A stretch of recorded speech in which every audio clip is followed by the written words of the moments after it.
Baik,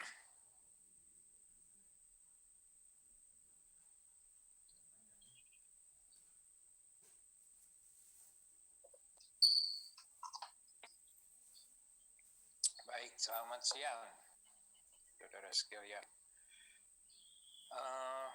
Kita lanjutkan 2 minggu terakhir sebelum kita UTS. Saya akan menyelesaikan beberapa material yang menjadi target untuk sampai minggu ke-7 atau sebelum UTS kita selenggarakan. Jadi kita kemarin sudah menyelesaikan bab ekualisasi. Bab ekualisasi adalah vital dan biasanya menjadi bab atau unit yang ada di dalam alur pengolahan air buangan. Terus kemudian kita sudah juga mempelajari bagaimana mengestimasi volume atau besaran daripada bak ekualisasi yang kita harus sediakan untuk satu industri. Bagaimana saudara sampai pada estimasi itu, saudara sudah tahu step by step daripada proses perhitungannya, step by step daripada pendekatan untuk kita sampai kepada yang namanya volume atau besaran yang nantinya tentu saja kita bisa rupakan dalam bentuk dimensi panjang kali lebar kali kedalaman daripada bak ekualisasi. Nah, yang juga tidak kalah pentingnya adalah bahwa saudara dengan memiliki bak ekualisasi, saudara bisa melakukan yang namanya evaluasi atau proses untuk membandingkan kondisi air limbah kita sebelum dan sesudah adanya bak ekualisasi. Jadi bak ekualisasi sebagaimana yang kita sudah kenal adalah bak atau unit pengolahan untuk menghomogenkan air limbah baik secara kuantitas maupun secara kualitas. Dengan demikian, apabila bak ekualisasi ini sudah ada, maka harapannya adalah kualitas air limbah dari bak ekualisasi ke unit-unit pengolahan di belakangnya itu relatively stable atau fluktuasinya tidak sangat tinggi, tetapi lebih kepada fluktuasi yang bisa ditolerir oleh proses pengolahan. Jadi tidak sangat tinggi, tetapi dia memiliki gap fluktuasi yang lebih pendek. In term of aliran atau dalam kaitannya dengan aliran, bak ekualisasi ini bisa menjadi senjata untuk membuat yang namanya alur pengolahan yang kontinu. Karena apabila ada air limbah dari bagian produksi, mungkin tidak setiap jam dan tidak kontinu secara terus-menerus dalam 24 jam, hanya pada jam-jam tertentu, tetapi dengan kita punya bak ekualisasi, maka proses yang kelihatannya intermittent ini dari bagian produksi ke ekualisasi itu kemudian bisa kita kontinukan. Nah, saudara masih ingat aliran batch dan continue, ya, proses batch dan proses continue. Jadi bak ekualisasi ini bisa menjadi jembatan untuk kemudian memfeeding atau mengumpankan laju alir yang konstan. Mungkin kita bisa bahkan 24 jam. Jadi air limbahnya tidak 24 jam keluar, tetapi dari bak ekualisasi ke unit proses pengolahan selanjutnya, pengolahan limbah selanjutnya, itu bisa kita buat continue dalam 24 jam. Jembatannya adalah bak ekualisasi ini. Jadi secara kuantiti, secara kualitas, yang namanya bak ekualisasi ini harus memberikan manfaat. Oleh karena itu, kita harus mengevaluasinya, begitu yang namanya bak ini kita temukan dimensinya. Ya, dari gambar yang saya kapan hari, gambar sketch mungkin saya share dari yang kapan hari saya sampaikan pada saudara, kurang lebih kita mengetahui yang namanya alur pengolahan itu seperti apa. Jadi seperti ini gitu ya. Jadi kalau ini adalah bayangannya adalah dari industri dan rumah tangga, maka saudara sudah mengenal bar screen atau barak yang bekerja dengan konsep pemisahan berdasarkan ukuran. Bar screen ditaruh mana, sebelum atau setelah bak ekualisasi, ya. Dan bisa, atau bahkan kita nggak perlu bar screen, mungkin saja saudara harus mengenali karakteristik daripada air buangan saudara. Kalau ini berbicara perkotaan, municipal wastewater, gitu ya, bagaimana orang itu bisa membuang sampah di sungai, maka baris green menjadi hal yang mutlak untuk ada. Kita udah belajar, bagi beberapa saudara yang mungkin udah belajar di utilitas, baris green itu harus dipasang ya untuk perusahaan air minum, air bersih yang intake-nya atau suplai bahan bakunya itu dari sungai. Sementara di sungai sangat mungkin sekali kita ketemu dengan yang macam-macam seperti itu. So bare screen is actually depend on the characteristic of the wastewater. Jika kita berbicara di level industri, you have to check apakah ada material-material berukuran besar makro yang bisa kita sisihkan dengan bare screen. Jika tidak, maka ya mungkin tidak perlu ya, bare screen. Maka saudara bisa langsung ke pakai kualisasi. Wih Pak, tapi ada partikel grit, kerikil-kerikil. Oh, oke. Maka saudara bisa menyediakan grit tank atau grit chamber seperti ini ya, di dalam unit pengolahan saudara sebelum dia masuk ke pakai kualisasi. Seperti itu. Nah, kita akan lanjutkan. Saya targetnya pengolahan fisika dan pengolahan kimia di 2 hari ini selesai. But I just remember kalau saudara punya bahan untuk sharing terkait tentang pengolahan fisika juga, dan sedikit juga menjawab pertanyaan tentang beberapa pinpoint atau beberapa pertanyaan singkat, simple dari pakai kualisasi kemarin. Apakah saudara bisa mulai sharing sesuai dengan kelompok saudara masing-masing? Silakan. Siapa yang mau duluan?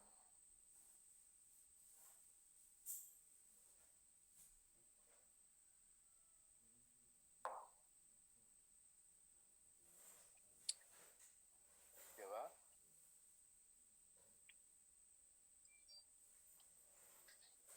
Kelompok saya dulu enggak apa-apa ya Pak? Boleh sekali, silakan. Siapapun. Siapa ini? Devin ya? Oke. Devin Pak. Kelompok Devin, silahkan. Saya mulai record untuk kita mendapatkan. Baik, Devin dan teman-teman, silahkan. Ya. Selamat siang Pak Yunus dan teman-teman. Saya Devin dan teman saya Rosalia, Michael, Nina, dan Alexander sekarang akan sharing sedikit tentang tinjauan instalasi pengolahan air bersih untuk kebutuhan domestik dan non-domestik. Presentasi ini akan diawali oleh bantuan teman saya Rosalia. Rosalia, silakan. Ya, next ya. Oke, jadi di sini industrinya yaitu tekstil dengan produksi spinning dan juga weaving yang membutuhkan air berkualitas tinggi, dan juga sini mereka mengolah air tanah yang mengandung mangan dan besi untuk memenuhi kebutuhan domestik dan juga kebutuhan non domestik. Next. Ini akan kita bahas, yaitu yang pertama kebutuhan air bersih dan sistem penyediaan air bersih, yang kedua unit pengolahan air bersih, dan yang ketiga kesimpulan. Next. Untuk kebutuhan air bersih di sini dibagi menjadi 2, yaitu kebutuhan air domestik yang meliputi kebutuhan air untuk kantin, kamar mandi, dan lain-lain, dan juga yang non-domestiknya ini untuk memenuhi kebutuhan air untuk menunjang proses produksi dan untuk proses produksi itu sendiri. Untuk air baku yang digunakan di perusahaan ini tuh untuk memenuhi kepentingan perusahaan diambil dari 3 sumber. Yang pertama ada air tanah, terus ada sarana tirta ungaran, dan juga dari air sungai Bade. Untuk standar baku mutunya yang digunakan itu mengikuti peraturan pemerintah nomor 82 tahun 2001, sedangkan standar baku mutu untuk air bersihnya menggunakan Permenkes RI nomor 907. Next. Ya, ini untuk instalasi pengolahan air untuk kebutuhan domestiknya. Next scene. Ini untuk kebutuhan non domestiknya. Next. Ya, ini untuk unit pengolahan air bersih yang diambil dari air tanah, Pak. Di sini prosesnya ada aerasi, terus bak raw water, filtrasi, dan juga bak hard water. Untuk filtrasi di sini tuh menggunakan media kuarsa untuk menyaring kotoran dan partikel-partikel yang halus. Dan juga dengan sand filter ini kandungan besi dan mangannya dapat menurun hingga 86,81%. Untuk tipe unit filtrasi yang digunakan ini saringan pasir cepat atau rapid sand filter dengan jenis pressure filter. Untuk pemilihan rapid sand filter ini karena yang pertama itu dia mudah didapat dan juga harganya terjangkau. Dan juga dia tipe pasir cepatnya itu berkisar 7-10 meter per jam dan jenis pressure filternya 15-20 meter per jam lebih besar dibanding saringan pasir cepat. Dibanding saringan pasir lambat. Dan juga tipe saringan ini tidak membutuhkan area yang luas. Untuk menjaga kualitas air yang dihasilkan dari unit filtrasi ini dilakukan perawatan berupa pencucian backwash sama pencucian media dari pasirnya. Next. Oke, jadi saya akan lanjutkan tentang pengolahan dari air sungai. Jadi industri ini juga salah satu sumber airnya dari air sungai, yang dimana prosesnya itu kurang lebih sama yang dijelaskan oleh Rosalia, cuma ada sedikit perbedaan. Jadi di air sungai ini sesuai tadi ada flowchartnya juga. Jadi pertama-tama tentu ada screening. Screening ini tentunya berfungsi untuk menyaring partikel-partikel yang berukuran sangat besar, bahkan bukan partikel ya, kayak barang besar supaya tidak ikut masuk ke unit pengolahan yang selanjutnya. Lalu dilanjutkan dengan adanya bak penampung. Ini air sungai setelah disaring itu dimasukkan dulu ke dalam bak penampung sebelum dipompa ke unit pengolahan berikutnya. Lalu unit pengolahan berikutnya itu adalah koagulasi. Di koagulasi ini air dari bak penampung itu dipompa dan ditambahkan beberapa jenis koagulan seperti ada aluminium sulfat, caustic soda, dan polimer ke air baku itu dan disertai dengan pengadukan. Pengadukan ini tujuannya untuk mencampur koagulan dan koloid supaya terbentuk vlog-vlog tertentu gitu supaya semakin mudah dipisahkan. Oh ya, ini operasi kondisinya ada di sekitar pH 6,5 sampai 8,5 karena pada kondisi itu vlog-vlog akan terbentuk dengan lebih mudah pada kondisi yang basah.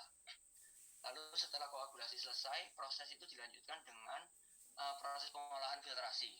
Filtrasi ini menggunakan media karbon filter sebagai media penyaringan.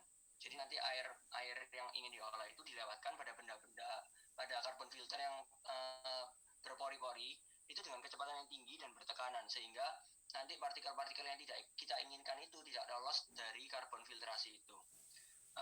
Jenis filtrasi yang dipakai ini rapid sand filter dan dengan sistem gravitasi tertutup. Setelah dari filtrasi, kita tampung dulu di sebuah bak penampung itu untuk dialirkan melalui gluter dengan lubang pada bagian atas dan secara gravitasi air akan mengalir ke tangki filter dan air yang sudah disisihkan dialirkan ke bak penampung secara gravitasi.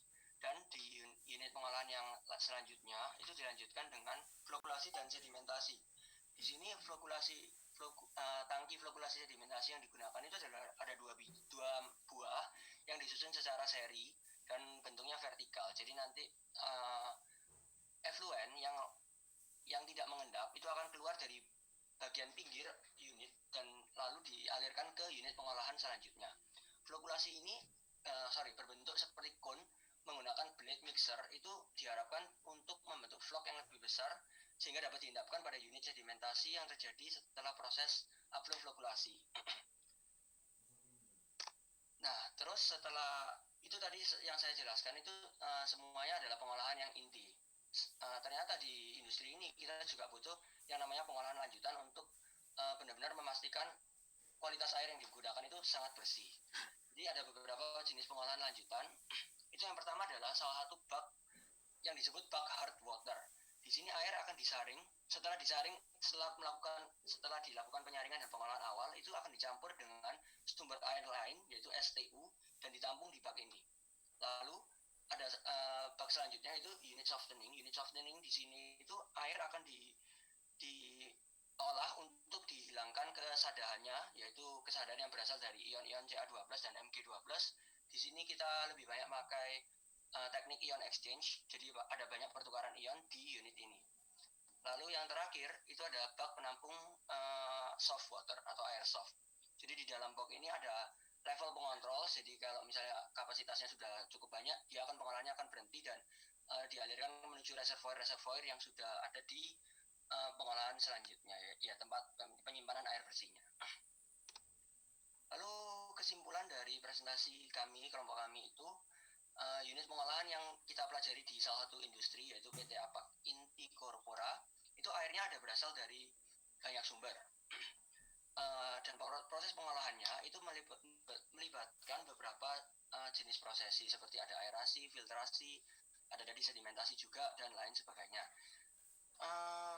Mungkin itu harus dilakukan oleh industri ini guna untuk memenuhi baku mutu standar pemerintah yang sudah ditetapkan pemerintah supaya industri ini dapat tetap berjalan. Mungkin kurang lebih seperti itu untuk proses pengolahan air di industri PT Apak Inti Corpora ini.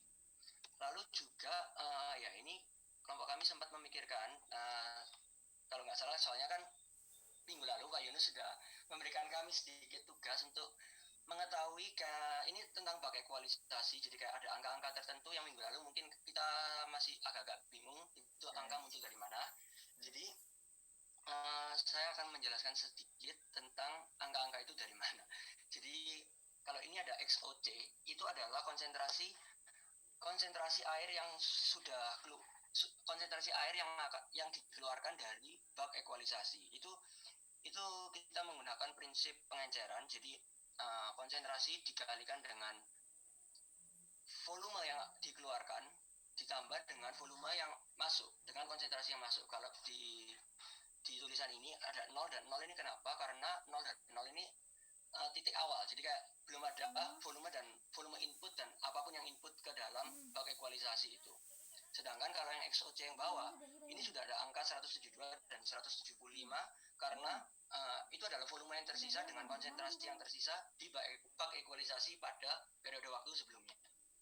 Lalu ada poin yang C ini, itu kita mencari tahu mass loading rate, jadi berapa massa BOD yang harus kita olah setelah di aliran keluar dari bak ekualisasi. Itu sebenarnya tidak kompleks karena kita di sini hanya mengkalikan dengan konsentrasi yang keluar itu kita kalikan dengan output flow rate yang dimana itu merupakan 0,307, ini merupakan rata-rata dari average input flow rate dari semua data yang kita punya, lalu hanya kita konversikan dari second ke hour dan gram ke kilogram. Jadilah angka yang kita harapkan kita cari di tabel itu kita ketemu angka sekitar 193. Mungkin seperti itu presentasi dari kami. Jika ada yang ingin ditanyakan, silakan bertanya. Terima kasih.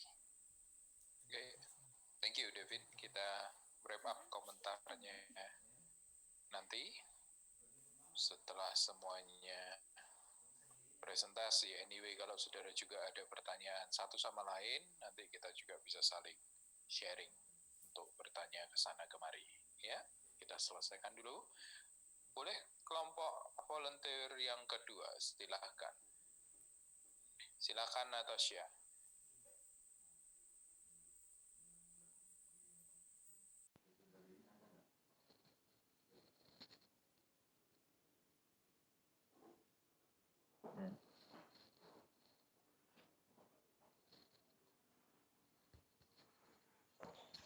Ya, selamat pagi Pak Yunus dan teman-teman semua. Untuk kelompok kami,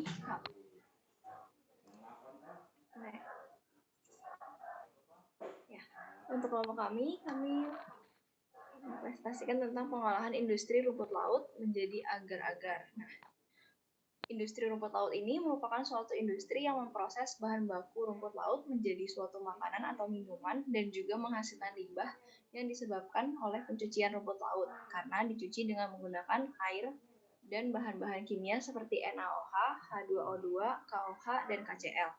Berdasarkan UU RI nomor 32 tahun 2009 tentang perlindungan dan pengelolaan lingkungan hidup, maka setiap industri maupun instansi atau badan usaha harus bertanggung jawab terhadap pengolahan limbah yang dihasilkan dari kegiatannya.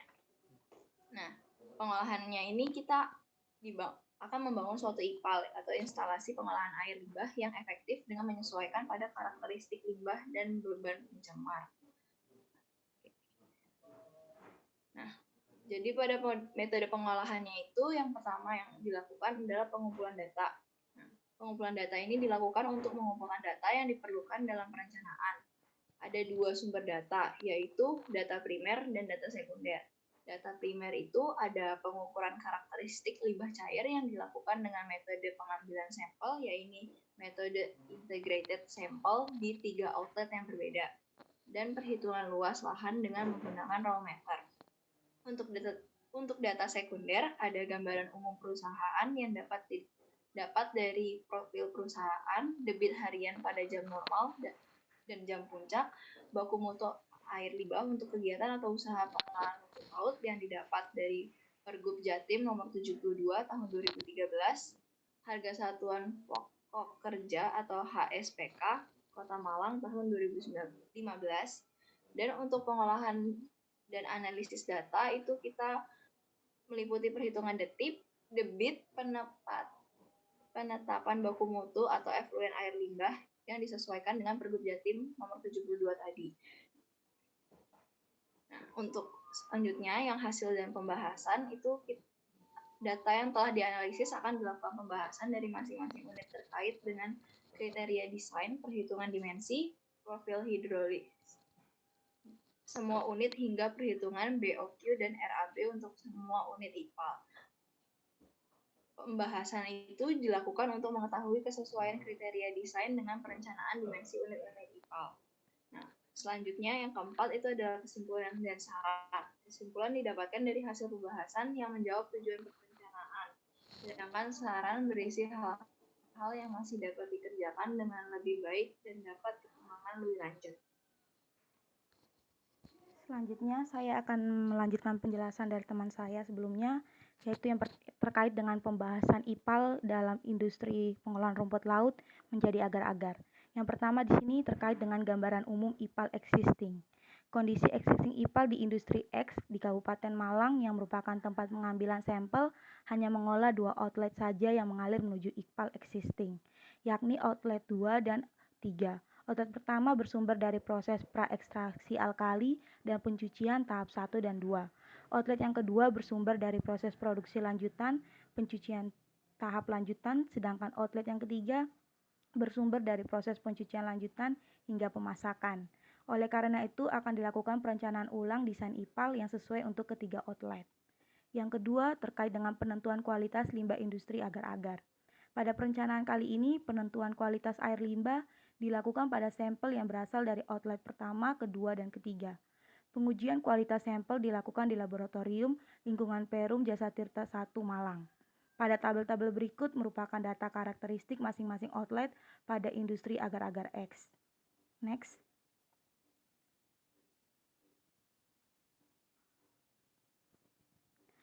Berikut adalah tabel-tabelnya yang dapat kita lihat, yaitu di tabel pertama itu merupakan karakteristik limbah outlet pertama yang dihasilkan dari industri agar-agar. Sedangkan tabel yang kedua itu merupakan karakteristik dari limbah outlet kedua industri agar-agar tersebut. Next. Dari hasil uji laboratorium pada tabel di atas dapat dilihat bahwa parameter yang belum memenuhi baku mutu hanyalah BOD, COD, dan TSS. Ini sama dengan penjelasan kita sebelumnya pada presentasi yang sebelumnya. Untuk hasil uji laboratorium pada outlet yang ketiga, seluruh parameter sudah memenuhi baku mutu. Dengan berdasarkan pada hasil analisis itulah, untuk perencanaan IPAL kali ini akan merancang IPAL yang sesuai untuk air limbah yang bersumber dari outlet pertama dan kedua.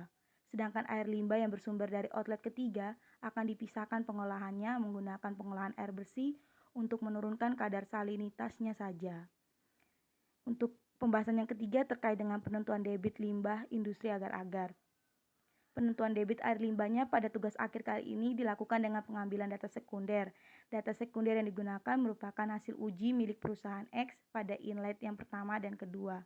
Didapatkan debitnya itu sebesar 192 meter kubik. Untuk yang keempat terkait dengan perhitungan detail engineering design. Perhitungan yang dilakukan meliputi perhitungan unit bangunan, pretreatment yaitu bar screen, bak ekualisasi, dan prasedimentasi, hingga unit bangunan pengolah utama. Next. Dapat dilihat rancangan awal IPAL yang dibuat oleh perusahaan industri tersebut. Next. Selanjutnya tentang unit bar screen. Bar screen berfungsi sebagai pengolahan pertama yang bertujuan untuk memisahkan zat pengotor yang berukuran besar agar tidak ikut terbawa pada pengolahan selanjutnya. Gambarnya dapat dilihat di samping. Next. Dan berikutnya tentang unit bak ekualisasi. Bak ekualisasi berfungsi sebagai penampung air limbah sebelum menuju unit pengolahan, sehingga air limbah memiliki karakteristik yang homogen dan debit yang stabil.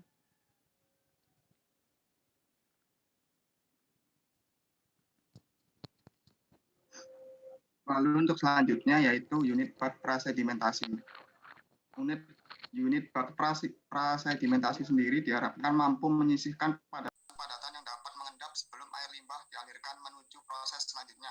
Nah, bangunan prasedimentasi sendiri direncanakan berbentuk umumnya rektangular. Next. Nah, selanjutnya yaitu unit koagulasi dan flokkulasi.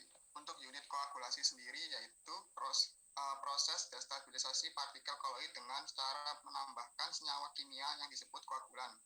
Untuk flokkulasi sendiri adalah proses penggumpalan dari koloid yang tidak stabil menjadi gumpalan partikel halus. Dan selanjutnya menjadi gumpalan partikel yang lebih besar dan dapat diendapkan dengan cepat. Nah, untuk uji cobanya biasanya dilakukan dengan percobaan jar test, yaitu dengan penambahan koagulan, sehingga mampu mereduksi kadar kekeruan paling tinggi. Next. Selanjutnya yaitu unit sedimentasi. Unit sedimentasi sendiri bertujuan untuk menghilangkan materi tersuspensi atau flok kimia secara gravitasi. Untuk proses sedimentasi pada umumnya pada pengolahan air limbah umumnya untuk menghilangkan padatan tersuspensi sebelum dilakukan proses pengolahan lebih lanjut. Next. Bar screen merupakan unit pengolahan pendahuluan atau fisik dalam WWTP. WWTP sendiri adalah Water Treatment Plant. Bar screen berbentuk batang-batang horizontal dengan jarak antar batang 10 cm. Bar screen ini berfungsi untuk menyisihkan material berukuran besar yang masuk ke dalam WWTP yang dapat merusak unit-unit operasi, mengurangi efisiensi kinerja WWTP, dan mencemari badan air. Selanjutnya akan dijelaskan oleh teman saya mengenai sand filtration. Sand filtration adalah salah satu media penyaring partikel kotoran yang terdapat di dalam air. Pada proses sand filtrasi ini, bahan koloid akan tertahan yaitu dalam bentuk lapisan gelatin. Sedangkan ion-ion yang terlalu dalam air akan dinetralkan oleh ion-ion pasif. Sand filtrasi ini biasanya terdiri dari 3 tipe, yaitu rapid sand filter, upflow sand filter, dan slow sand filter. Ketiga metode tersebut sudah banyak digunakan dalam berbagai industri pemurnian air. Untuk rapid dan upflow sand filtration biasanya membutuhkan koagulan, sedangkan slow sand filtration tidak membutuhkan koagulan atau penambahan senyawa kimia yang lain. Next. DED filter. Bangunan filter ini dirancang menggunakan jenis filter rapid sand, filter single media. Media yang digunakan adalah batu zeolit. Zeolit dipilih sebagai media dikarenakan kemampuan dari zeolit untuk mereduksi kadar salinitas pada air. Adapun efisiensinya sebesar 27,31%.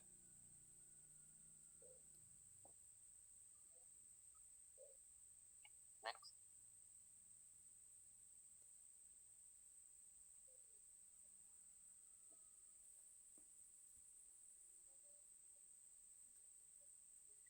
Sudah. Demikian presentasi dari kelompok kami. Ada pertanyaan? Baik, thank you. Sekali lagi nanti ya di akhir untuk diskusinya. Tadi saya melihat Anggra ini yang pertama, terus kemudian Shirley Tang yang kedua. Shirley, ya, betul ya. Iya. Terus kemudian Ferdi yang ketiga. Silahkan kita habisi dulu. Anggra ini silahkan.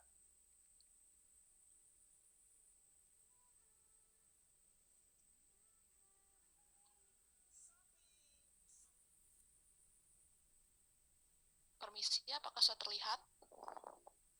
Oke. Selamat siang kepada Pak Yunus dan juga teman-teman sekalian.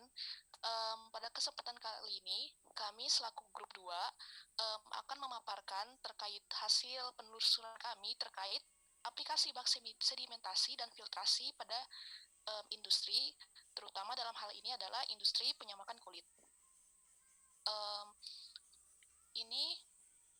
Dalam penelusuran kami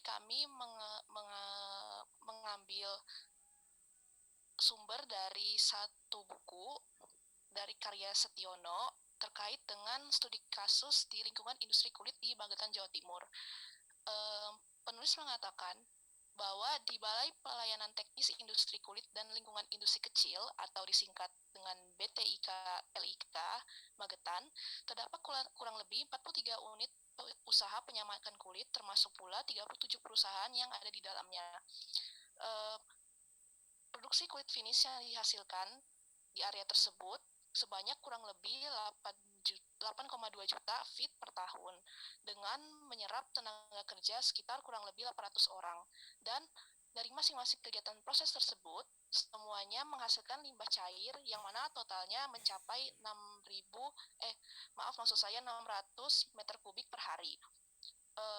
Dengan demikian, untuk menghindari terjadinya pencemaran lingkungan akibat buangan limbah tersebut, maka di Balai Pelayanan Teknis Industri Kulit Magetan telah dilengkapi dengan sarana IPAL dengan kapasitas sebesar 6.000 meter kubik per hari. Semua limbah yang bersumber dari setiap unit usaha yang ada akan disalurkan melalui saluran limbah menuju ke IPAL yang tersedia untuk diolah terlebih dahulu sebelum dibuang ke saluran umum.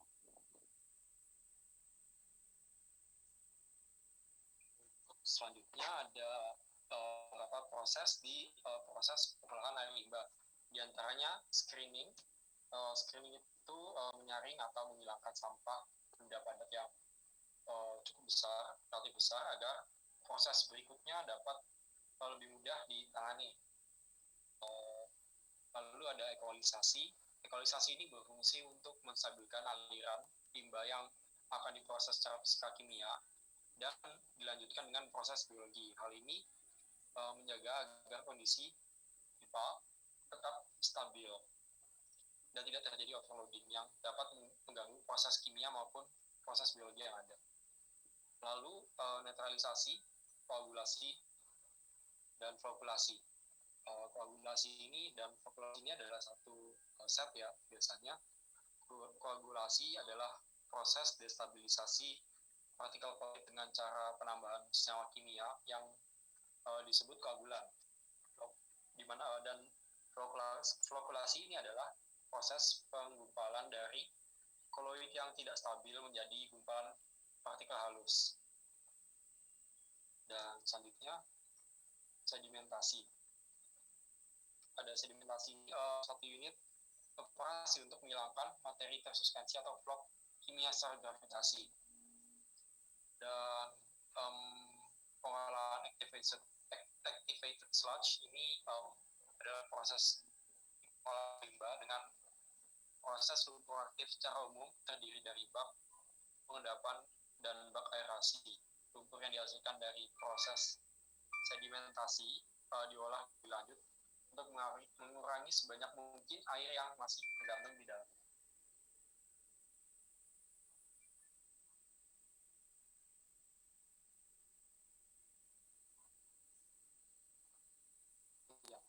Lalu ini ada berikut merupakan layout IPAL yang terdapat di BTIK LIK Magetan. Fokus kita kali ini yaitu pada area nomor 6 sampai 8, yaitu terkait dengan aplikasi sedimentasi. Hal ini dikarenakan penulis tidak menjabarkan secara rinci proses filtrasi.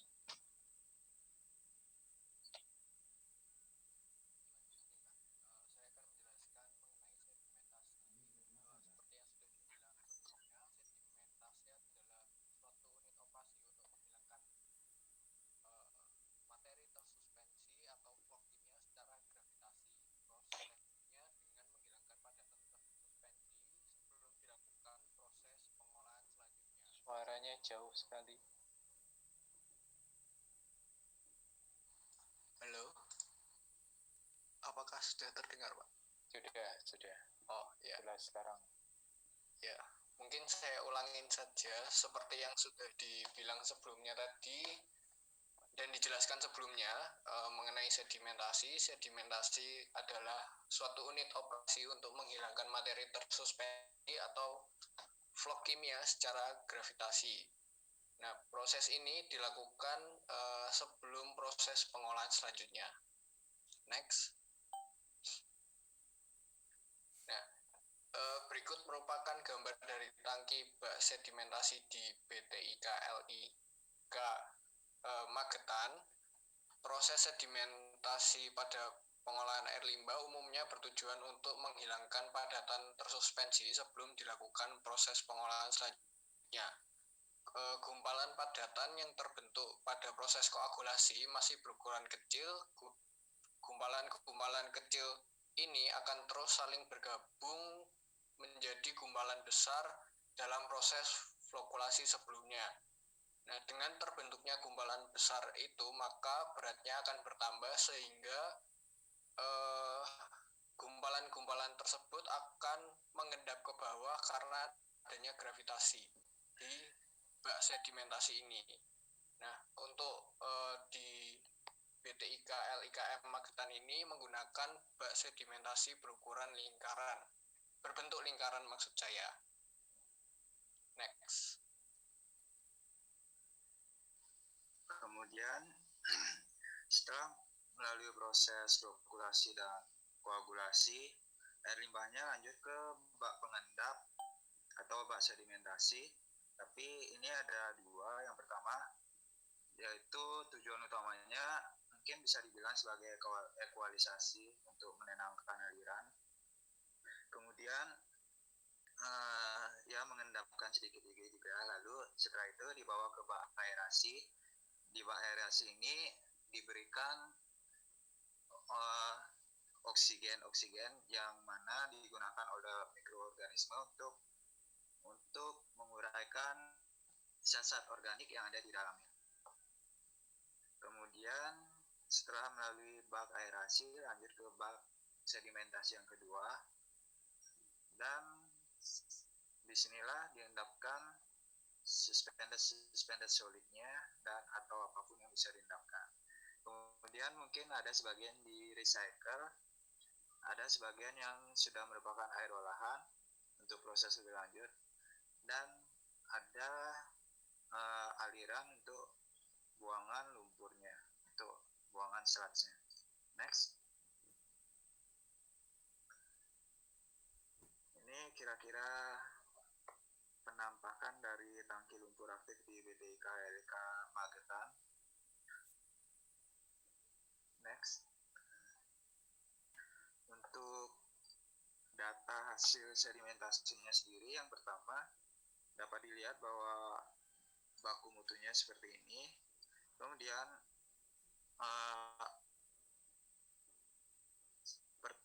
mungkin ini dulu ya, sedimentasi fase 1. Jadi kalau dari pH-nya menurun dari 8,5. Kemudian setelah keluar dari sedimentasi 1, pH-nya jadi 8. BOD-nya juga menurun sehingga memenuhi baku mutunya, dan yang lain-lainnya juga menurun memenuhi baku mutunya. Dan lanjut ke yang IPAL 2. Ini juga, ini mungkin seharusnya outlet IPAL 2 ya. Jadi yang awalnya pH-nya 5,5. Oh, outlet IPAL 1 ya benar. Jadi di data-data ini juga mereka mengetahui tesnya secara periodik melalui kolorimetri, tetrimetri, gravimetri, spektrofotometri, dan hasilnya seperti ini, dan akhirnya itu bakal memenuhi apa, baku mutu ini. Oke, next.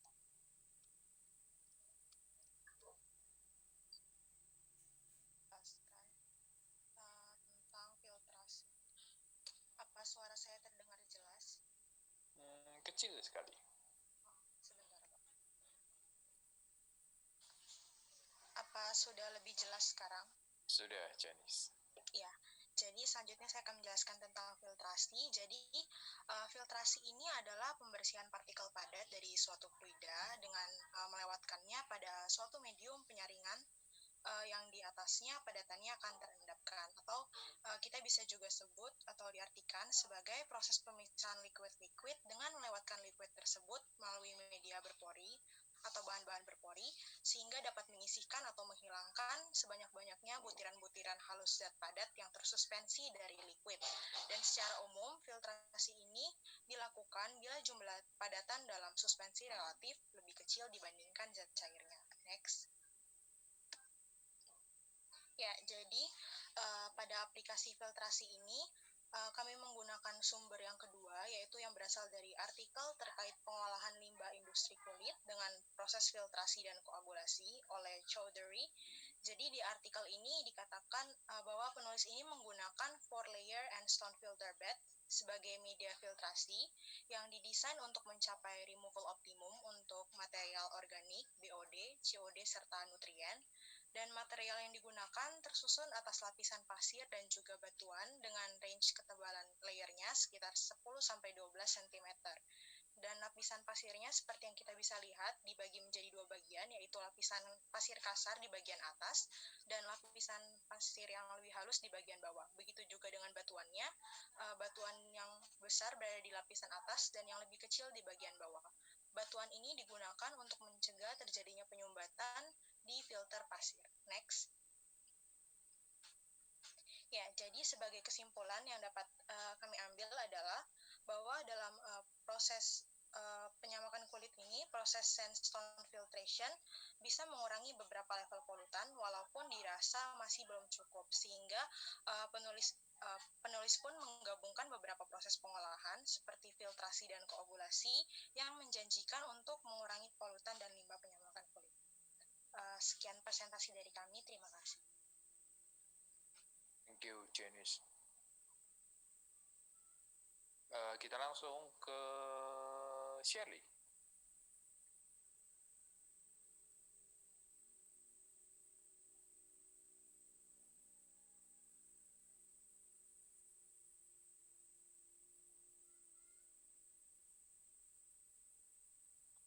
Selamat siang, Pak. Kami akan meninjau instalasi pengolahan air limbah industri tekstil PT Sukun Tekstil Kudus. Lalu anggota-anggota kami ada Hingga, Ferenska, Syeritang, saya sendiri Albert Steven, dan juga Ivan Fadil. Next. PT Sukun sendiri merupakan perusahaan yang bergerak di bidang tekstil yang terdapat kegiatan produksi pemintalan, penenunan, penyempurnaan, tetapi tidak sampai pada tahap pemakaian. Nah, dalam proses produksinya sendiri, industri tekstil pada Sukun Tekstil dapat menghasilkan limbah padat, cair, gas, maupun kebisingan. Lalu limbah padat industri tekstil adalah berupa sisa serat, benang kain, dan bahan bungkus seperti plastik, kertas, limbah padat yang berasal dari ipal.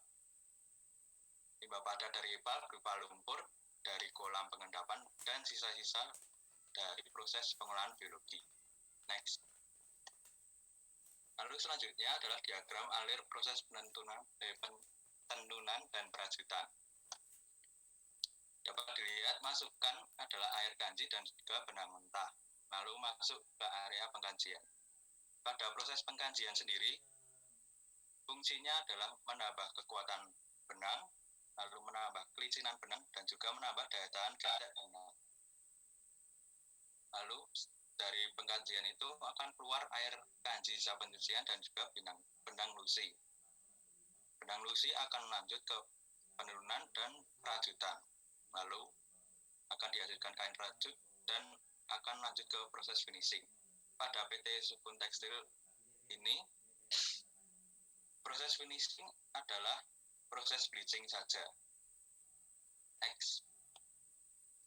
Nah, lalu dari limbah-limbah yang dihasilkan berdasarkan pemrosesan tadi itu ada 3, yaitu pada proses pengkajian akan terdapat limbah larutan kanji, proses perwarnaan akan menghasilkan larutan kanji juga, dan juga proses ketiga pemutihan akan menghasilkan larutan pewarna sebagai limbahnya. Next. Berikut merupakan diagram pengolahan air limbah PT Sukun Tekstil. Diawali dengan masuknya ini ke penyaringan, lalu masuk ke bak ekualisasi, lalu ke bak penyeragaman, lanjut ke bak pendinginan. Sebelum masuk ke aerasi, akan diberi nutrien terlebih dahulu. Setelah itu, akan masuk ke aerasi dan lanjut ke clarifier, lalu diendapkan dengan lumpur yang nantinya lumpur bisa digunakan untuk kompos. Lalu setelah itu akan masuk ke sand filtration, lagoon control, dan masuk water meter, lalu akan dihasilkan outletnya. Next. Nah, berdasarkan diagram tadi, kita akan mengetahui bab-bab pemrosesan air limbahnya. Yang pertama adalah penyaringan. Untuk penyaringan sendiri berguna untuk menyaring kontaminan yang relatif besar dan mengurangi proses pengolahan keseluruh dan untuk meningkatkan keefektivitasan pengolahan pada masing-masing unit. Selanjutnya ada bak ekualisasi. Nah, dalam bak ekualisasi ini terdapat mesin aerator yang berfungsi sebagai pengaduk dan meningkatkan kadar oksigen dalam air limbah. Tujuannya untuk menetralkan debit air serta pencampuran air limbah dari hasil produksi yang sebelumnya. Lalu pada selanjutnya adalah bak penyeragaman. Bak penyeragaman sendiri merupakan bak yang dibuat berkelok-kelok agar dapat menstabilkan debit dan juga dapat menyeragamkan pH. Pada bak pendinginan, seperti namanya sendiri, air tersebut akan diturunkan suhunya. Lalu pada selanjutnya adalah bak aerasi. Pada bak aerasi, air limbah mendapat penambahan oksigen dari putaran yang dilakukan mesin aerator. Lalu penambahan oksigen sendiri merupakan salah satu usaha dari pengambilan zat pencemaran pada air limbah, sehingga konsentrasi zat pencemar pada air limbah akan berkurang atau bahkan dihilangkan sama sekali. Lalu bak sedimentasi merupakan bak yang digunakan untuk mengendapkan kotoran-kotoran. Selanjutnya adalah filter pasir yang berguna untuk memisahkan zat padat dan zat kimia yang terkandung pada air limbah. Selanjutnya adalah lagoon, yaitu kolam tanah yang berfungsi untuk meningkatkan kadar oksigen dalam air, menambahkan terjadinya pengendapan sebagai pemecah warna. Nah, pada presentasi kali ini, kami akan memfokuskannya ke aerasi, sedimentasi, dan filter pasir. Dikarenakan kami waktu minggu lalu mendengarnya kalau aplikasi bak sedimentasi dan filtrasi, jadi kami hanya fokus ke bak-bak tersebut. Selanjutnya akan diterangkan oleh teman kami. Next. Selanjutnya untuk bak aerasi. Nah, bak aerasi ini digunakan untuk menambahkan oksigen dengan menggunakan aerator. Nah, pada PT Sukun Tekstil ini digunakan juga lumpur aktif. Lalu pada bak aerasi ini caranya itu air itu diaduk oleh mesin aerator agar pertumbuhan mikroorganismenya itu akan membentuk gumpalan massa dan dapat dipertahankan dalam suspensi. Bila pengadukannya dihentikan, gumpalan itu akan mengendap. Nah, hal ini itu sangat penting karena padatan mikroba ini menjadi distribusikan melalui unit biologi yang selanjutnya dapat segera dipisahkan di dalam unit pemisah. Next. Nah, berikut ini merupakan diagram alir proses lumpur aktif. Jadi seperti yang kita tahu bahwa inlet ini akan masuk ke dalam tangki aerasi. Kemudian setelah diproses seperti tadi, kemudian masuk ke bak pengendapan juga. Dan lalu bisa masuk ke pembuangan lumpur dan juga keluar ke outlet juga. Lalu penggunaan kembali lumpur aktif ini bisa kembali ke tangki aerasi. Jadi siklus ini pengulangan juga. Next. Nah, untuk yang ini merupakan bak sedimentasi pertama. Bak sedimentasi ini digunakan untuk mengeluarkan endapan pada air limbah. Nah, fungsinya itu adalah antara lain mengurangi kadar lumpur yang terkandung pada air limbah, mengendapkan lumpur aktif yang akan dikembalikan ke bak aerasi, dan mempermudah proses pada unit pengolahan selanjutnya. Next, selanjutnya adalah bak sedimentasi kedua. Nah, bangunan ini berbentuk persegi panjang dengan bagian dasarnya memiliki kemiringan sudut 25 derajat. Nah, desain tersebut bertujuan agar endapan lumpur dapat berkumpul pada satu tempat sebelum dibuang ke bak pengutus pengendapan. Pada dasarnya, kinerja ini dengan bak pertama itu hampir sama. Tetapi lumpur yang mengendap itu langsung disalurkan menuju bak pengutus pengendapan. Next. Selanjutnya, untuk bangunan filter pasir, bangunan ini berbentuk persegi panjang dengan dimensi 6x6 x 2,5 meter.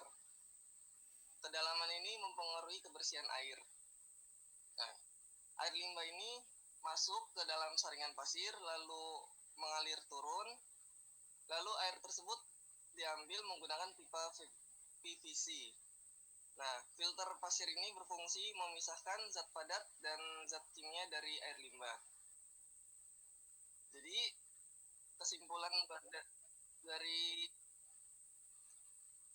pengolahan air limbah ini dalam PT Suku Tekstil Kudus ini adalah metode pengolahan air limbah ini terdiri dari dua jenis, yaitu pengolahan secara fisik dan pengolahan secara biologi dengan teknologi pengaktifan lumpur aktif yang berada pada bak aerasi tersebut. Nah, fungsi dari pengolahan fisik ini bertujuan untuk menghilangkan benda-benda padat atau kasar.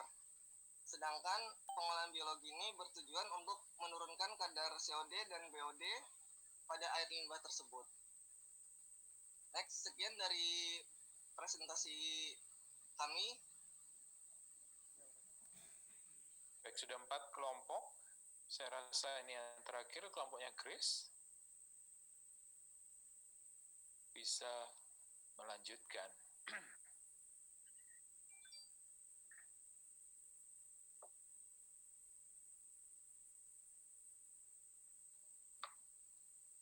Ya, selamat siang, Pak. Yuk. Ini anggota kelompok saya. Hari ini saya akan menjelaskan tentang aplikasi sedimentasi dan filtrasi dalam satu industri. Next. Jadi kemarin kan ada tugas disuruh cari nilai 0,307 meter kubik per second tuh dapatnya dari mana. Nah, ini jadi 0,307 meter kubik per second tuh dapatnya dari penjumlahan average flow rate during time period dibagi dengan time period. Next.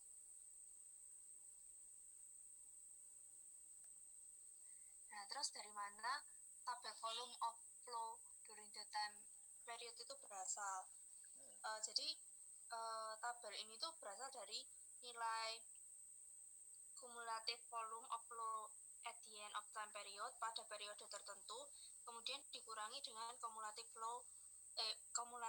volume of flow at the end of time period pada periode sebelumnya. Oke, next. Halo.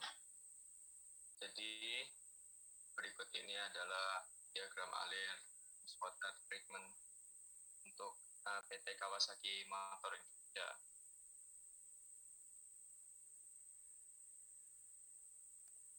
Hilang suaramu, Michael. Halo, tes. Ya, oke. Jadi proses sedimentasi di sini itu merupakan suatu unit operasi untuk menghilangkan materi tersuspensi yang ukurannya itu relatif besar. Ini biasanya bak sedimentasi dilakukan pada tahap awal pengolahan limbah cair.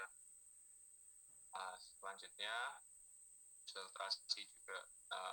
Ini tujuannya adalah untuk menyaring partikel-partikel yang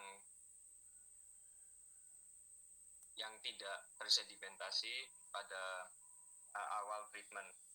Biasanya filtrasi ini diletakkan di akhir proses treatment untuk menghilangkan partikel yang kecil tersebut. Dan juga pada PT Kawasaki ini digunakan teknik ultrafiltrasi yang menggunakan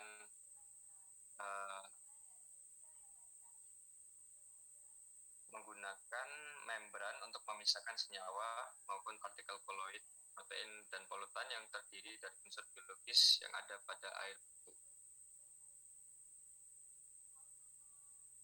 Ya, begitu saja. Terima kasih. Baik, thank you, Michael. Masih ada lagi teman-teman semua? Tidak ya, sudah 5 kelompok.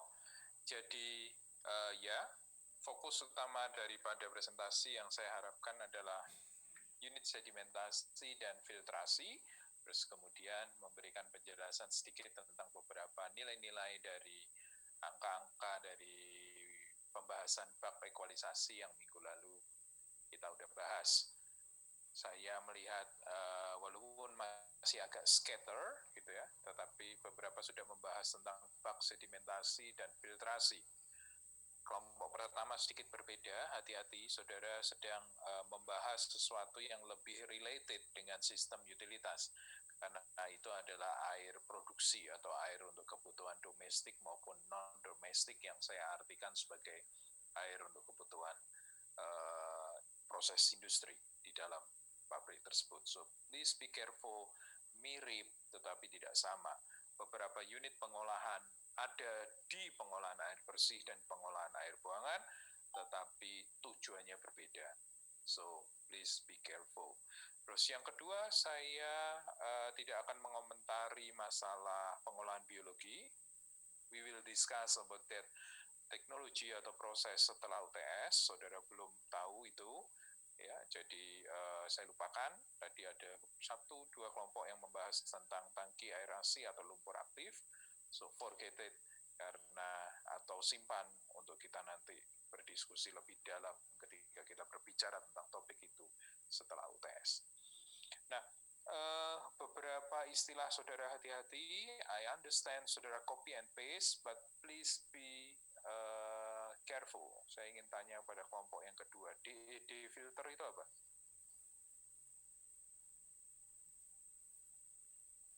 Kelompok yang tadi presentasi kedua. Do you know what is DED filter? Tadi ada di presentasimu.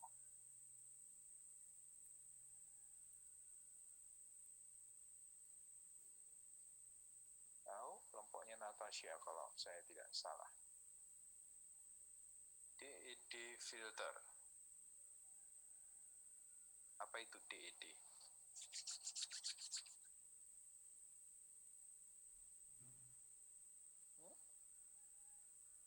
No? Hati-hati ya. Itu bukan jenis filtrasi. DED adalah singkatan dari Detail Engineering Design, BOQ Bill of Quantity, ya, RAB Rencana Anggaran Biaya. Itu semua adalah istilah-istilah pada proses kita ekonomi teknik gitu ya, proses kita merupiahkan rencana bangunan yang kita desain, yang kita mau adakan. Jadi DED filter itu bukan jenis filter. So please be careful, itu tidak betul. Ya. Dan ada penjelasan yang sedikit kebalik tadi yang nomor 1, 2, 3, 4, 5, 6, di mana setelah koagulasi mestinya filtrasi, tetapi koagulasi itu sama flokulasi one package, ya, tetapi saudara melihatnya dari alur yang berbeda. Jadi hati-hati, saya mengerti saudara mengambil itu dari beberapa sumber, but you need to digest before you write it down di presentasi saudara, supaya saudara tahu. Nah, saya akan mengomentari bak sedimentasi dan bak filtrasi, unit pengolahan bak sedimentasi dan unit pengolahan filtrasi. Sebagaimana kita ketahui, saudara sekalian, kalau kita berbicara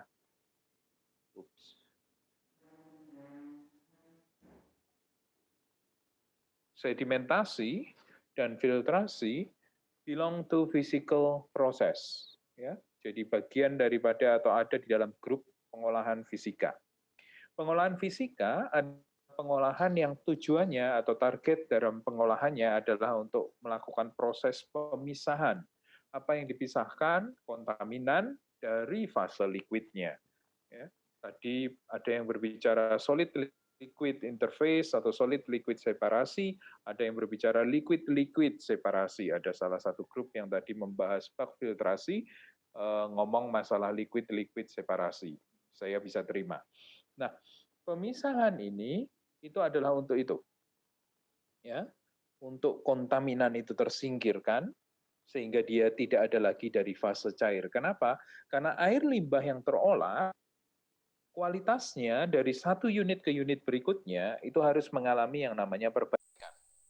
Di minggu lalu saya mengingatkan kepada saudara bahwa sebetulnya ketika kita berbicara pengolahan, spirit daripada pengolahan ini adalah mengeliminasi partikel-partikel makro di bagian awal, ya, sehingga semakin ke belakang, yang namanya partikel-partikel pengotor berukuran makro itu sudah seharusnya tidak ada atau semakin sedikit jumlahnya.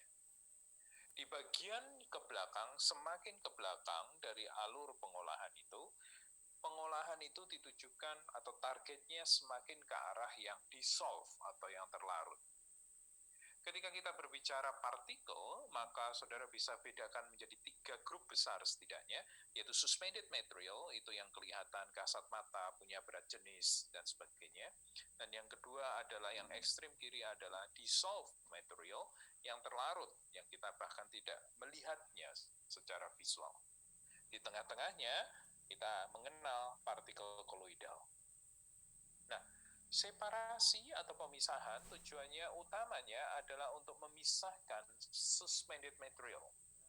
Tadi dikatakan ada pemasangan bar screen, saya lupa di unit mana ya, di unit kulit tadi di Magetan. Mereka punya yang namanya screen kasar, screen halus. Kasar dan halus itu berbicara masalah bukaan antar bar kalau dia memakai bar untuk menyaring, atau screen, ya, seperti kawat tayaan itu kan ada ukuran besar, ukuran kecil, tergantung saudara mau mengayak pasir sampai ukuran yang seberapa gede. Jadi target kontaminan, size-nya, ukurannya itu harus kita tahu sebelum kemudian kita memakai bak atau bar screen atau penyaring di depan, itu seperti apa. Saya membayangkan kalau itu industri kulit mungkin ada kayak tetelan atau percian-percian, ya, daripada entah itu kulitnya dan sebagainya yang sangat mungkin terbawa di air limbahnya, sehingga mereka perlu yang namanya bar screen barak di awal. Ingat, sekali lagi, mereka memisahkan kontaminan.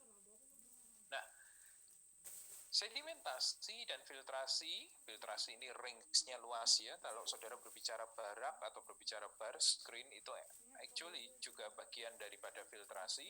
Tadi di grup terakhir saudara Kawasaki Motor juga menggunakan membran, ya, juga menggunakan yang namanya filtrasi dalam tanda kutip tingkat tinggi itu karena yang difilter bukan lagi yang kasat mata, tetapi bisa yang sampai tidak kasat mata. Jadi range aplikasi daripada filtrasi ini sangat luas, ya. Bar screen, yang disaring kardus-kardus dan sebagainya gede-gede kita kelihatan, membran ya yang kita nggak kelihatan, itu juga bisa dipisahkan. Sedimentasi dan filtrasi banyak dipakai. Di dalam pengolahan air limbah mereka ada di urutan di mana ya. Mungkin tidak fix, tidak selalu sama. Karena ingat tujuannya adalah separasi. Minggu depan kita akan berbicara pengolahan kimia, pengolahan biologi tujuannya adalah konversi. Ingat, separasi, konversi, separasi, konversi. Jadi kalau berbicara pengolahan kimia dan biologi, mereka tujuan utamanya adalah untuk mengubah yang namanya partikel pengotor yang tadinya terlarut menjadi partikel pengotor yang suspended sehingga kemudian bisa diseparasi. Oleh karena itu, saudara sekalian, pengolahan fisika ini, sedimentasi, filtrasi yang paling umum, itu sangat mungkin ada di beberapa bagian dari alur pengolahan. Ya, itu yang saudara perlu tahu tentang sedimentasi dan filtrasi tadi di beberapa presentasi yang ada layoutnya, saudara bisa tahu bahwa oh ada di sini, ada di sini. Sebelum pengolahan biologi, setelah pengolahan biologi tadi juga ada yang menunjukkan itu. Jadi memang ada di beberapa area. Tujuannya adalah untuk separasi. Saya sudah menunjukkan gambar ini, saudara tadi juga sudah menunjukkan gambar yang mirip. Beberapa akan saya komentari karena ada gambar yang menurut saya salah. Anyway, itu bukan saudara yang gambar, tapi saudara harus tahu salahnya atau tidak efektifnya bagaimana nanti kita pelajari. Jadi ketika kita berbicara sedimentasi, di bak sedimentasi itu partikel tersuspensi akan kita pisahkan berdasarkan konsep gravitasi. Karena dia suspended material, dia punya berat jenis, maka di dalam satu bak sedimentasi itu diharapkan dia akan turun. Ya. Sementara airnya yang sudah terbebas dari partikel suspensi itu tadi, dia akan kita alirkan, dia akan meluap, dia akan kita limpahkan, ya, overflow, untuk kemudian kita salurkan ke pengolahan selanjutnya. Kita udah berbicara masalah proses batch dan proses continue 2 minggu yang lalu atau 3 minggu yang lalu, saya lupa. Pengolahan air buangan, pengolahan air limbah bisa kita lakukan dengan 2 proses itu. Ketika kita berbicara bak sedimentasi, actually yang namanya proses sedimentasi, bak sedimentasi, itu juga kita bisa kondisikan secara batch maupun secara kontinu. Ketika kita berbicara secara batch, maka ada air limbah masuk ke dalam bak itu, kita diamkan, maka kotoran-kotoran yang memiliki berat jenis, dia akan turun dan mengendap di bagian dasar.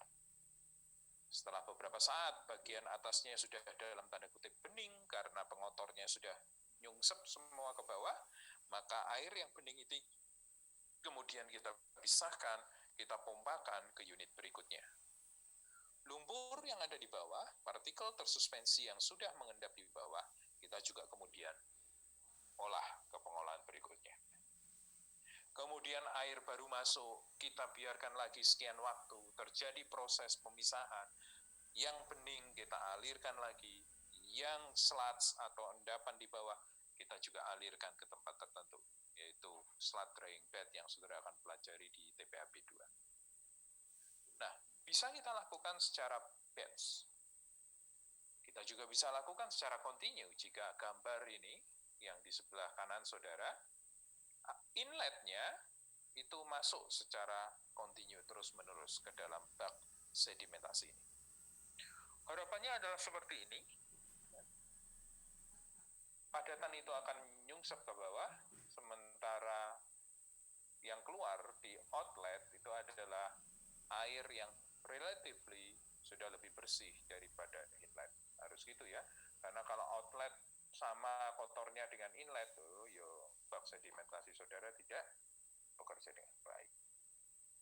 Nah, secara kontinu dia juga bisa diterapkan, diaplikasikan. Masih ingat, saya ingin saudara menjawab, apabila berbicara kontinu, parameter operasi apa yang harus diperhatikan agar kita memiliki efisiensi removal itu penghilangan ini, partikel yang tidak kita kehendaki, partikel tersuspensi ini, itu besar. Parameter operasi apa yang harus diperhatikan ketika kita menerapkan sistem kontinu untuk bak sedimentasi kita?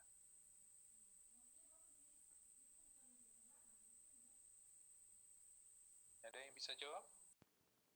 Parameter operasi apa?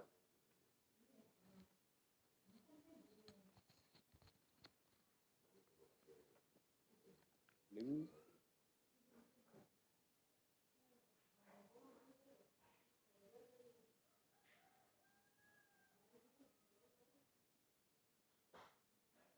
Parameter operasi apa? Yang penting untuk kita ketahui, kita kontrol, kita kondisikan di sistem bak sedimentasi kontinu sehingga removal efisiensi bisa besar. Laju alirnya, Pak.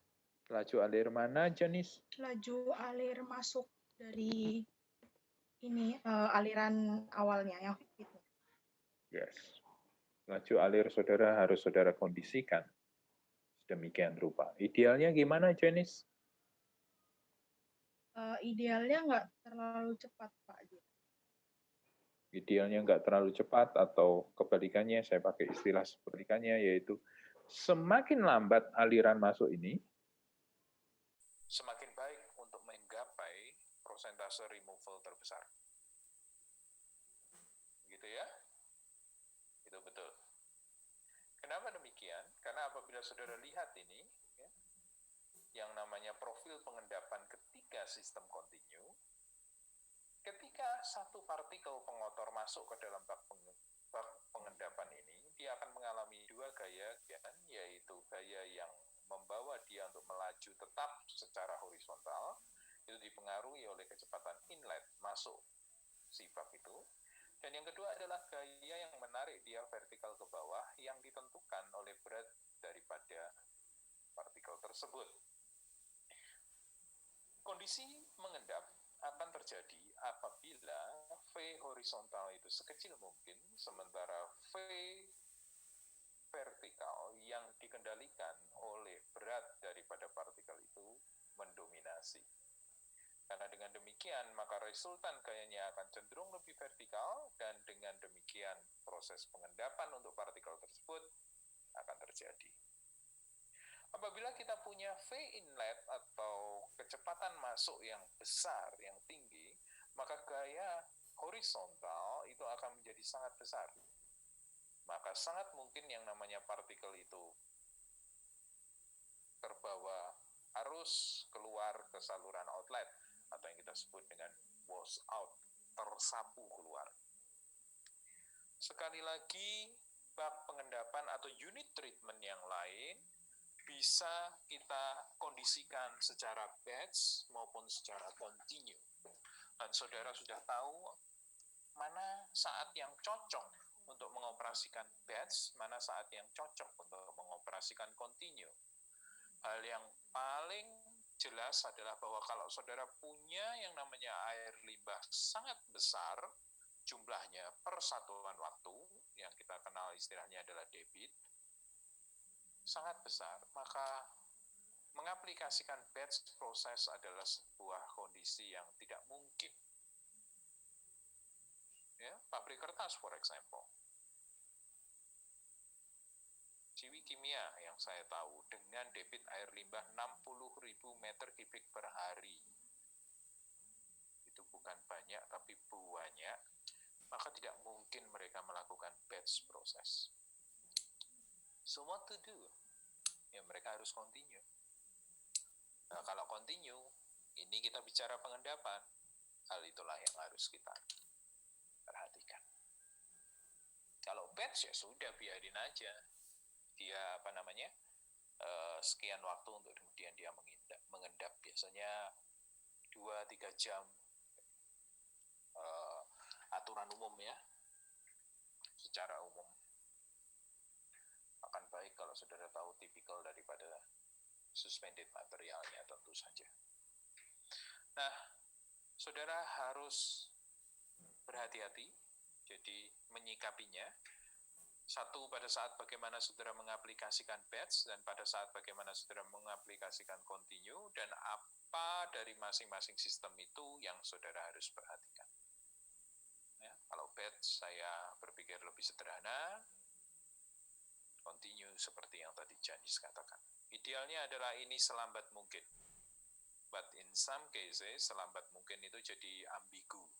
Karena apabila dia terlalu lambat, maka akan berpengaruh pada waktu detensi air di dalam bak sedimentasi. Semakin panjang. Ya, waktu detensi semakin panjang, maka kebutuhan volume daripada bak sedimentasinya juga akan semakin luas, semakin besar. Dan jika itu yang terjadi, maka tidak akan menarik secara cost. Ya, visibility atau kelayaan budgetnya mungkin jadi tidak menarik. Nah, itu sebabnya ada satu tahapan atau proses yang saudara bisa ambil. Kalau saudara di kita, saudara masih ingat kita punya yang namanya CHEM reactor atau CHEM column, ya, CHEM test, ya, yang namanya proses untuk mengevaluasi pengendapan, sehingga saudara bisa kemudian dari sana melakukan yang namanya desain berapa dimensi daripada bak sedimentasi yang saudara harus hadirkan. Ya, saudara bisa menggunakan percobaan itu, single column analysis, ya, untuk yang partikel tersuspensi. Baik, terus kemudian berbicara masalah ini dia. Tadi ada gambar yang saya mau ingatkan saudara, kalau saya nggak salah kelompok 3 atau kelompok 4 waktu Ivan yang presentasi. Inlet sistem untuk bak sedimentasi itu bisa beberapa jenis. Ya, sebelumnya bak sedimentasi secara bentuk, ya, tadi ada kita bedakan dua besar, yaitu bak sedimentasi sirkular dan bak sedimentasi rectangular. Bak sedimentasi rectangular, air limbah masuk dari satu sisi, keluar dari sisi yang lain. Ini memanjang.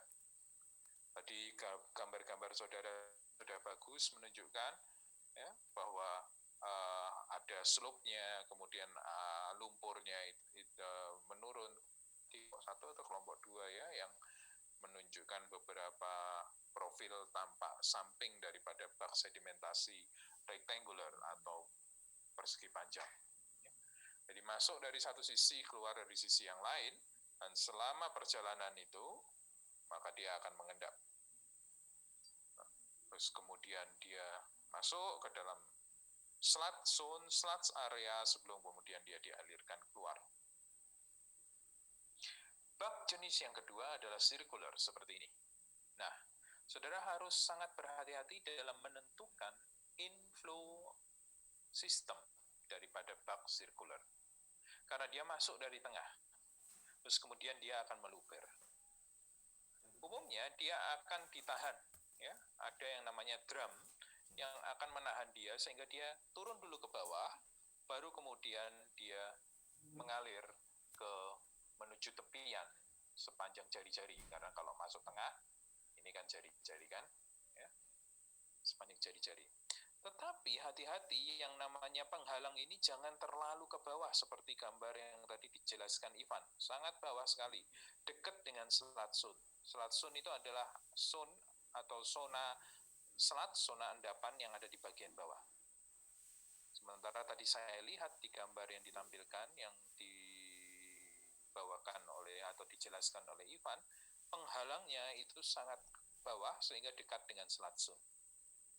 Ada yang tahu kenapa kalau penghalangnya terlalu bawah ke dalam sehingga dia tertahan, dia nggak bisa ke sana kan? Dia harus ke bawah dulu, terus kemudian dia baru meluber dari bawah ke jari-jarinya. Kenapa kok penghalang yang terlalu ke bawah mendekati sludge zone itu tidak dikehendaki? Ada yang bisa jawab? By the way, jenis 1 poin untuk bisa ditabung, disimpan sendiri. Ini pertanyaan berikutnya yang berpoin. Kenapa penghalang itu tidak boleh terlalu bawah. Anyone? Kenapa penghalang sedimentasi tidak boleh terlalu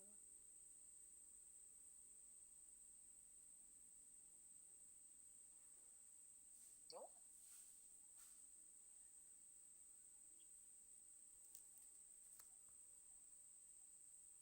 Kenapa? Atau untuk lebih jelasnya saya bisa minta siapa ya, kelompoknya Ivan tadi untuk share supaya kita tahu apa yang saya maksud. Kelompoknya Ivan itu siapa tadi?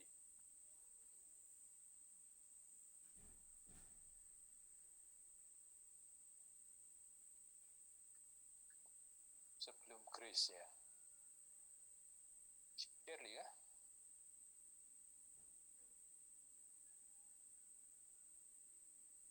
Halo?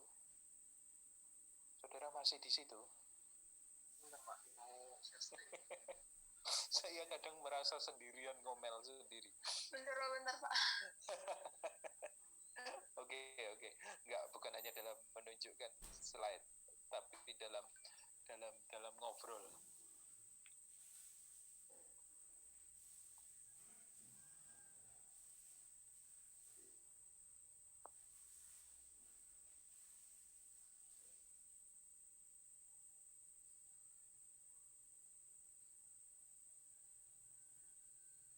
Sukun, ya. Bawah ya. Itu, ya, 9. Yes, ini dia. Ya. Nah, sudah lihat air masuk kan? Saudara nggak bisa lihat kursor saya ya. Ada satu garis hitam melintang dari arah inlet gitu. Kemudian ke tengah. Terus kemudian ada panah yang di bagian tengah itu turun ke bawah. Nah, kalau saudara lihat ada kayak kurungannya, itu yang saya sebut tadi penghalang.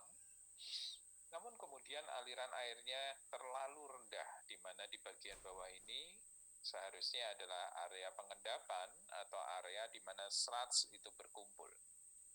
Pertanyaan saya adalah, kenapa jika penghalang aliran itu terlalu bawah, dekat dengan sludge area, sludge zone, maka berbahaya atau tidak dikehendaki? Mungkin karena nanti akan ada penyumbatan, Pak. Bukan penyumbatan. Jadi kayak kalau misalnya dia dekat sama sludge kan jadi alirannya kayak ketutup antara penghalang sama sludge-nya gitu. Oke, dia berbenturan dengan sludge. I agree, Janice. Tetapi bukan penyumbatan hasilnya. Apa hasilnya? Nanti berhamburan sludge. That's it, berhamburan atau yang kita kenal dengan scoring. SCOURING.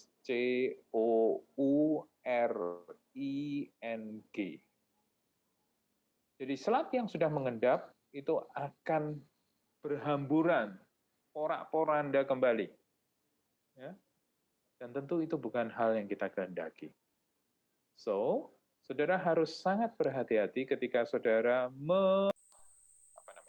menetapkan kedalaman atau ketinggian dari penghalang aliran ini. Ya, saudara harus sangat hati-hati dan itu berkorelasi dengan kedalaman bak sedimentasi tersebut. Ya, biasanya kalau bak sedimentasi, kalau saya desain itu 2 meter minimum. Ya, kalau beds mungkin bisa 1,5. Tapi kalau sudah continue, maka anyway depend on debit tentu saja, tetapi kedalaman biasanya saya tetapkan 2 meter minimal. Dan dari sana kemudian saudara bisa mengira-ngira, bukan mengira-ngira, menetapkan berapa baffle-nya. Nanti saya kasih tunjuk gambarnya. So thank you untuk Shirley atau share screen-nya. Bisa itu, saya mungkin tunjukin satu foto ini, untuk saudara bisa mendapat bayangan bagaimana kita menetapkan atau mengatur aliran masuk daripada bak sedimentasi sirkular. Bentar ya.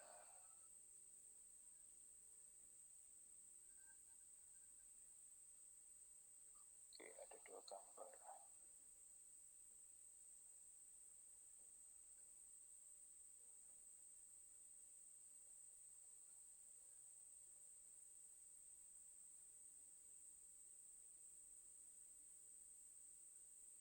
Sudah bisa lihat gambar saya?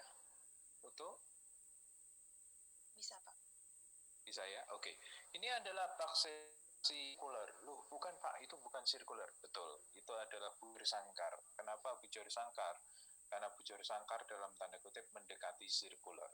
Sirkular ini juga punya kelemahan karena dia modelnya bulat-bulat ya. Bagi pabrik yang space atau lahan untuk pembangunan IPAL-nya terbatas, maka bulat-bulat ini merugikan karena ada sisi yang terbuang. Nah, biasanya untuk mengakali, saya mengganti sirkular itu dengan bujur sangkar. Ya, dengan bujur sangkar. Nah, saudara lihat ada dua drum di sini. Ya, drum inner diameter dan outer diameter. Seperti itu ya. Nah, ini pipanya belum terpasang, nanti mungkin gambar berikutnya bisa lebih jelas.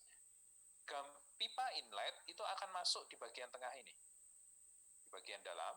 Terus kemudian saya kasih T ke atas, sehingga alirannya itu akan ke atas, bukan ke bawah. Ke atas, dia akan naik ke atas, tetapi dia akan tertahan oleh diameter yang luar ini, di mana diameter luar ini ketinggiannya sama dengan outlet, ketinggian outlet, sehingga dia tidak bisa langsung nyelonong ke sini. Ini adalah weir ini adalah pelimpah untuk outletnya, ya, untuk outletnya. Sementara slat tentu aja di bagian bawah sana kita maunya. Nah, karena dia tertahan, maka dia akan masuk lagi ke bawah. Saudara lihat antara antara lingkaran di dalam dengan lingkaran di luar itu ada sela, begitu ya. Sehingga aliran akan turun ke bawah. Jadi naik ke atas, tertahan, dia tidak bisa ke kanan, ke kiri, keluar, dia akan turun lagi ke bawah. Dari bawah itulah kemudian dia akan meluap naik ke atas. Nah, ketinggian daripada si drum, saya sebutnya begitu ya, drum luar ini, itu saya harus hati-hati supaya yang namanya aliran itu tidak terlalu ke bawah. Seperti yang kemudian tadi dijelaskan oleh Ferdi, akan menimbulkan olaan bagi selat yang sudah tertimbun atau sudah mengendap di bagian bawah. So this is the way I atur yang namanya itu. Ini mungkin ya.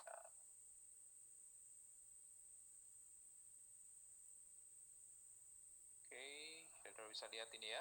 Nah, sudah lihat, jadi air ini dia tertahan di yang namanya diameter itu karena dia turun ke bawah, baru kemudian dia meluap, baru kemudian dari situ dia minggir masuk ke dalam pelimpah di sepanjang keliling bujur sangkar itu. Nah, ini adalah pipa yang tadi saya katakan pipa inlet, masuk ke bagian drum yang kecil di tengah, di situ saya kasih T, ya, terus T-nya saya naikkan ke atas. Sehingga airnya naik ke atas, tapi dia tidak bisa nyelonong, dia turun lagi ke bawah melewati sela-sela, baru kemudian melimpah. Ya, saudara sekalian, itu adalah inlet system yang tadi kebetulan saya lihat. Saya perlu komentari agar tidak menimbulkan bahaya. Ya, harus ada yang namanya sela atau jarak yang cukup sehingga tidak menimbulkan scoring atau membuat porak-poranda kita punya endapan. Good. Sedikit, waktu sebentar.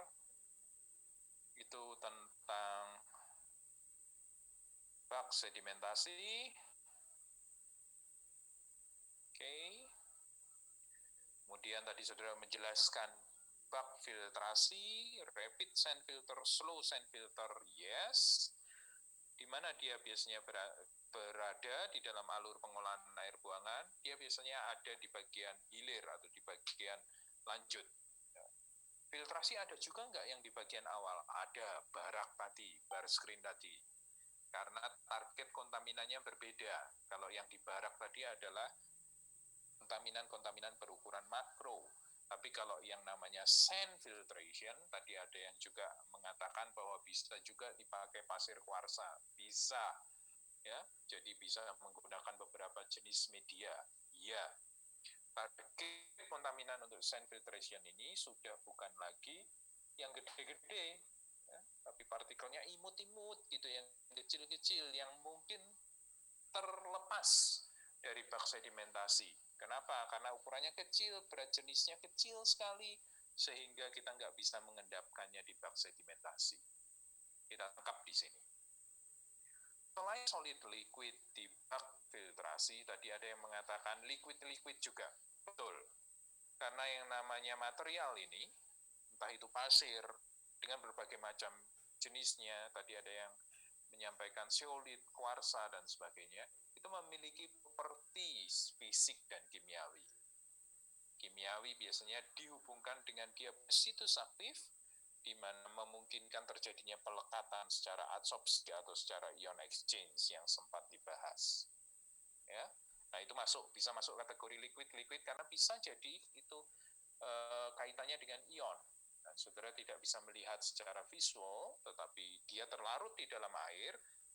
Namun ketika dia melewati yang namanya media sand filtration ini, dia sangat mungkin untuk dieliminasi, melekat pada media ini dengan menggunakan mekanisme adsorpsi atau ion exchange. Mungkin ya, kalau di sand filtrasi ini tidak hanya physical separasi, tapi mungkin juga chemical interaction. Nah, penampakan daripada bak filtrasi, sand filtrasi tidak melulu ini tidak melulu kotak, bak gitu ya, tapi juga bisa dalam bentuk tabung-tabung. Saudara bisa mendesain dengan sesuai kebutuhannya ya. Kalau tabung mungkin untuk ukuran debit yang tidak terlalu besar masih bisa lah ya. Masih bisa. Baik. Kalau filtrasi, saudara sekalian, sebagai bagian akhir dari kuliah kita hari ini. Filtrasi tadi kalau bak sedimentasi ketika dia continue, maka laju masuk ke dalam bak sedimentasi itu yang menjadi parameter operasi yang penting untuk diperhatikan. Kalau di bak filtrasi, parameter operasi penting apa yang harus diperhatikan?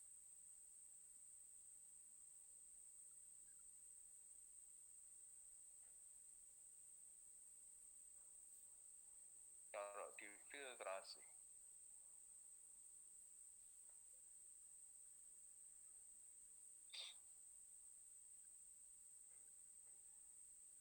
parameter penting apa yang harus diperhatikan?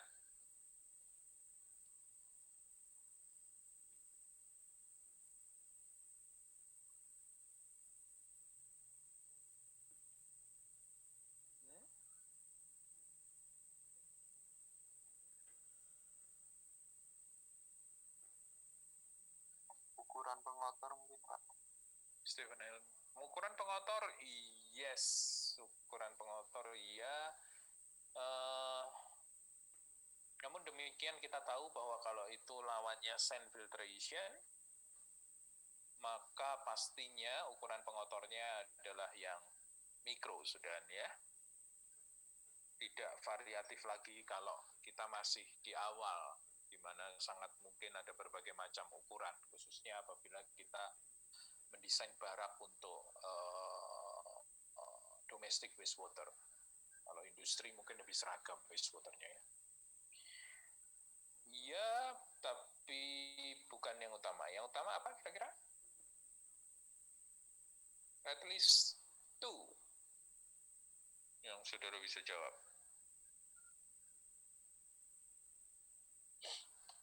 Mungkin laju inputnya juga mungkin Pak.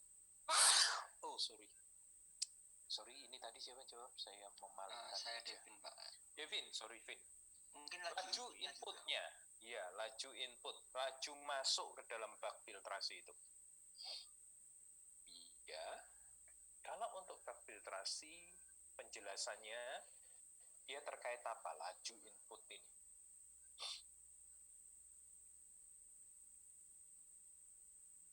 Laju input yang gimana dulu, Vin? Yang kamu pikirkan? yang harus diaplikasikan di bak filtrasi? Mungkin berkaitan dengan cara masukin, maksudnya kayak di spray gitu atau kayak cukup dengan satu pipa gitu, Pak. Oke, itu caramu memasukkan. Tetapi maksud saya adalah, oke, laju alirannya kamu mau yang gimana? Seharusnya tidak perlu terlalu kencang ya, Pak, karena takutnya itu medianya jadi gak karu-karuan nanti. Oke, satu, tidak terlalu kencang karena alasan tidak mau tatanan media itu berporak-poranda atau berhamburan. Ya, itu bisa diakali juga. Anyway, nanti saya tunjukin gambarnya. Tetapi kata tidak terlalu kencang itu betul. Tujuan utamanya untuk apa? Itu tadi ya, tidak berhamburan, tetapi ada yang lebih utama.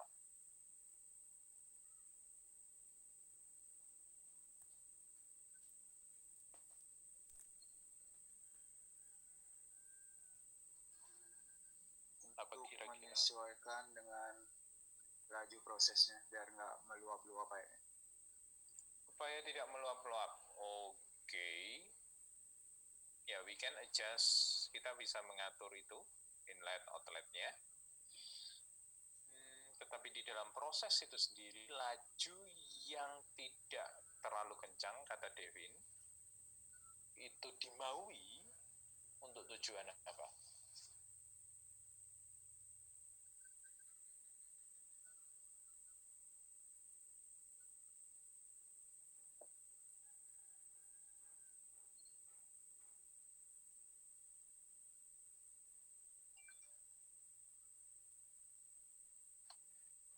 Mungkin ya, Pak, mungkin partikel yang tidak kita inginkan lolos itu supaya dia bisa tertahan. Kalau misalnya kita terlalu kencang kan bisa jadi dia lolos malahan. Ya, itu satu. Ya, oke. Saya ngomong detention time lagi-lagi. Ada hal yang kita maui dengan tidak terlalu kencang.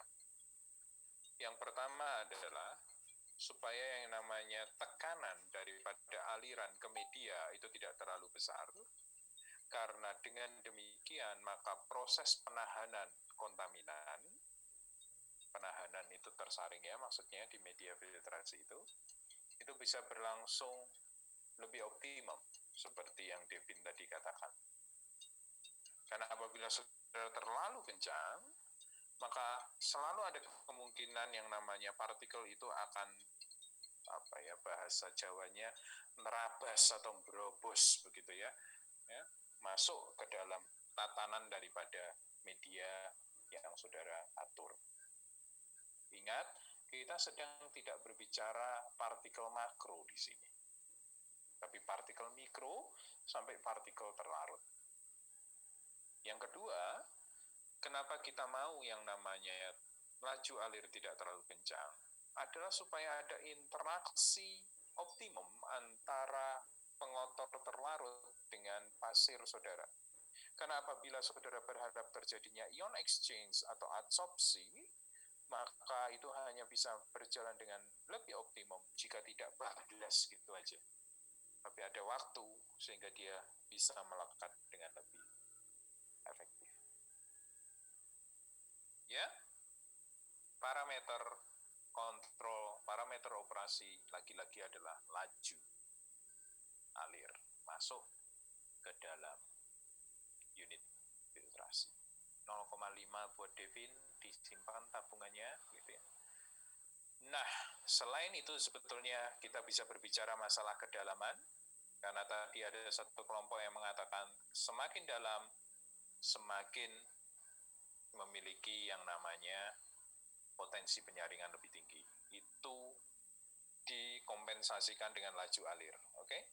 Dia semakin dalam, tapi kalau laju alirnya kencang, maka juga tidak akan optimum. Jadi ada yang namanya imbalance antara dua faktor itu.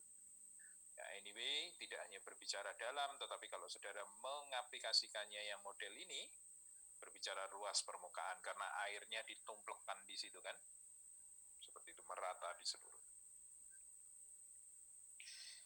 Baik, itu tentang bak sedimentasi dan filtrasi yang merupakan unit pengolahan milik atau masuk kategori pengolahan fisika. Pengolahan fisika tujuannya sekali lagi adalah untuk separasi. Dia ada di beberapa bagian daripada alur pengolahan. Saudara baca, pelajari gitu ya, nanti kita pelan-pelan juga akan tahu, minggu depan kita akan kaitkan itu dengan pengolahan kimia gitu ya. Maka saudara mestinya nanti harus tahu dia ada di bagian mana saja di dalam alur pengolahan air buang. Kita akhiri hari ini, sampai sekian dulu, bisa menampilkan wajah saudara untuk kita berfoto bersama.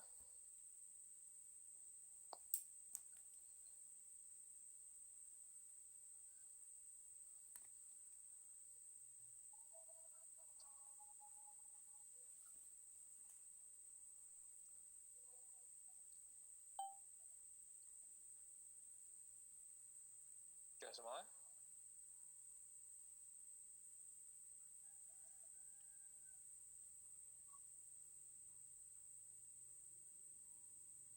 Gio and Stephen Helen.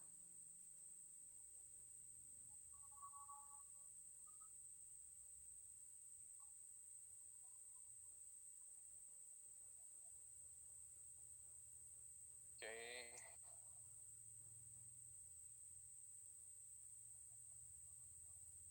One, two, three. Baik, kita akhiri pertemuan kita. Saya harap you get something. Ya. Coba direnungkan lagi pelan-pelan sehingga sudah bisa membayangkan apa yang kita bicarakan hari ini, yaitu terkait bak sedimentasi dan bak filtrasi. Kita akan ketemu minggu depan. Saya akan menyampaikan pengolahan kimia. Tadi sudah sedikit ada yang menyinggung koagulasi flokulasi, but we will talk in more detail next week. So thank you for today and see you next week. Terima kasih Pak. Terima kasih. Uh,